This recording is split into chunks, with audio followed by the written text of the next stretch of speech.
আগের চেয়ে বাংলাদেশে করোনা ভাইরাস বেড়েছে।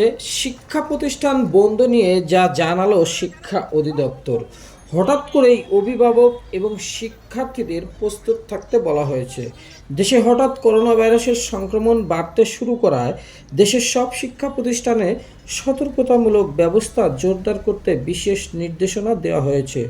তবে বর্তমান পরিস্থিতিতে শিক্ষা প্রতিষ্ঠানগুলো খোলা নিয়ে শিক্ষার্থী ও অভিভাবকদের মধ্যে সংশয় দেখা দিয়েছে। তবে বিষয়টি পরিষ্কার করেছে মাধ্যমিক ও উচ্চ মাধ্যমিক অধিদপ্তরের পরিচালক অধ্যাপক খান মহিউদ্দিন আল মাহমুদ সোহেল। তিনি বলেন যে করোনা সংক্রমণ প্রতিরোধে আমরা ইতিমধ্যে নির্দেশনা জারি করেছি, সে অনুযায়ী বিদ্যালয়গুলো প্রস্তুতি নিচ্ছে। অভিভাবকদেরও অনুরোধ করব তারা যেন তাদের সন্তানদের সে অনুযায়ী প্রস্তুত করে। এবং যে নির্দেশনা জারি করেছিল 15ই জুন, সেই নির্দেশনা না মানলে করোনা ভাইরাস বেড়ে যাবে এবং হতে পারে লকডাউন, স্কুল কলেজ বন্ধ।